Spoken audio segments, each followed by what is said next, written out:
Sex workers have rich, compelling, complex relationships with their vaginas. This particular woman blows my mind. She was a sex worker, but she only did sex work with women. I love vaginas. I love women. I don't see them as separate things. Women pay me to dominate them, to excite them, to make them come. I didn't start out like this. No, to the contrary, I started out as a lawyer. But in my late 30s, I became obsessed with making women happy. Began as a mission of sorts, but then I got involved in it. I got very good at it. Kind of brilliant. It was my art. I started getting paid for it. It was as if I had found my calling. I wore outrageous outfits when I dominated women. Lace and silk and leather. And I used props.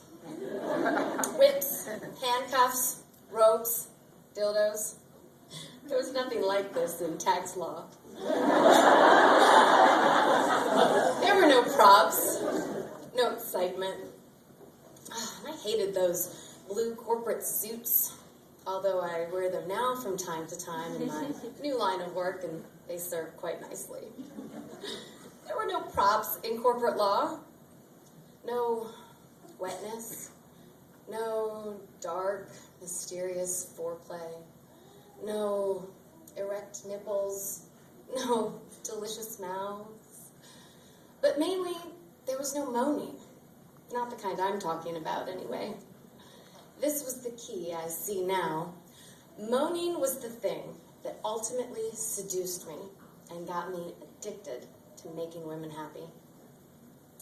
When I was a little girl, I used to see women in the movies, making love, making strange orgasmic noises.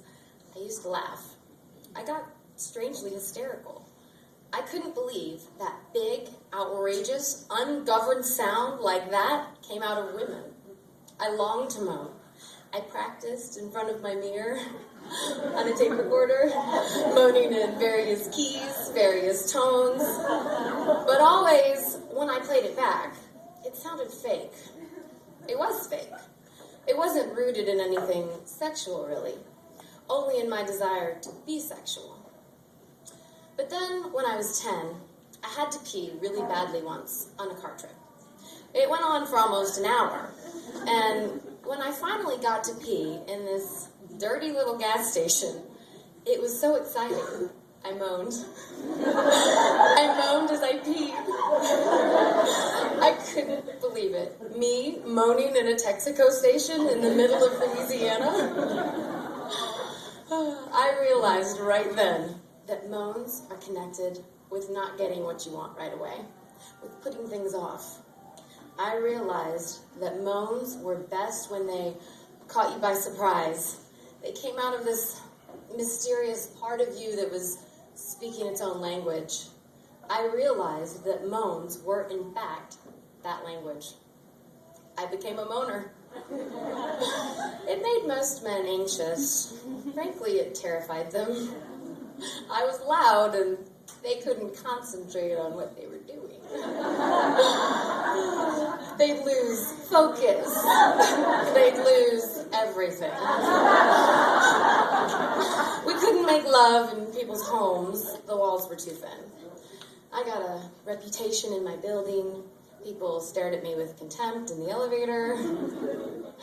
Men thought I was too intense. Some called me insane. I began to feel bad about my moaning. I got quiet and polite. I made noise into a pillow. I learned to choke my moan, to hold it back like a sneeze. I began to get headaches and stress-related disorders. I was becoming hopeless when I discovered women. I discovered that most women loved my moaning. But more importantly, I discovered how deeply excited I got when other women moaned, when I was responsible for other women moaning. I made love to quiet women, and I found this place inside them, and they shocked themselves in their moaning. I made love to moaners, and they found a deeper, more penetrating moan.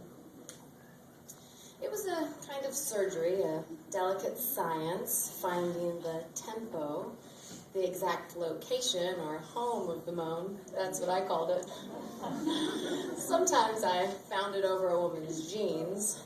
Sometimes I snuck up on it off the record, quietly disarming the surrounding alarms and moving in.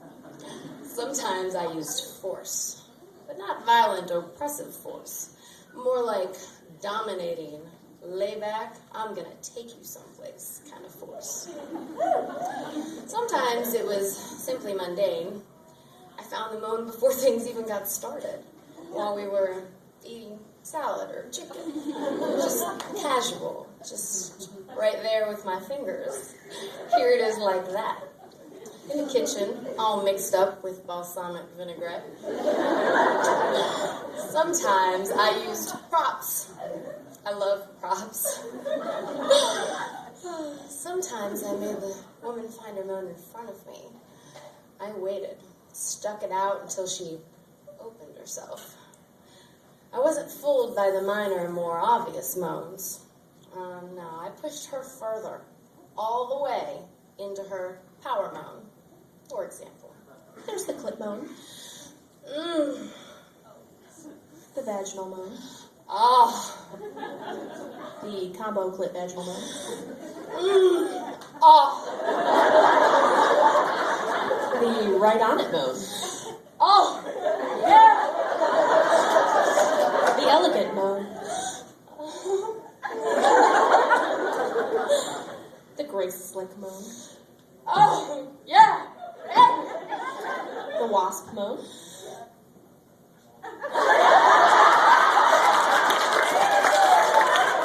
The Jewish moan. No. No. No. The African-American moan. Oh. Shit. The Irish Catholic moan. Oh.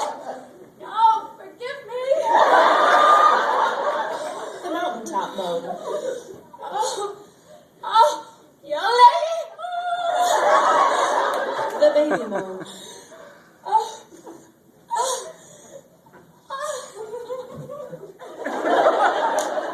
The doggy moan. The uninhibited militant bisexual moan. Oh. Oh. Oh. Oh. The machine gun moan.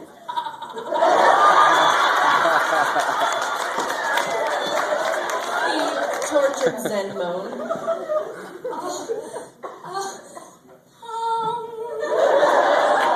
The diva moan.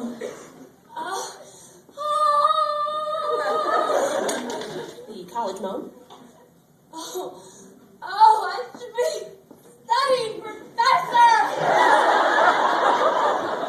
And finally, the surprise triple orgasm moan. Oh, oh,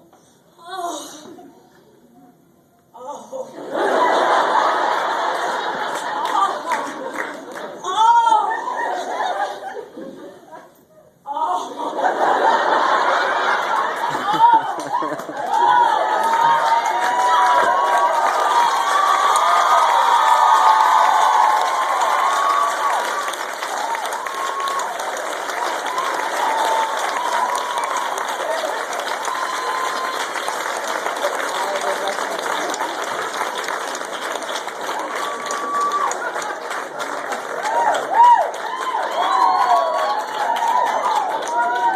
Smoking got him.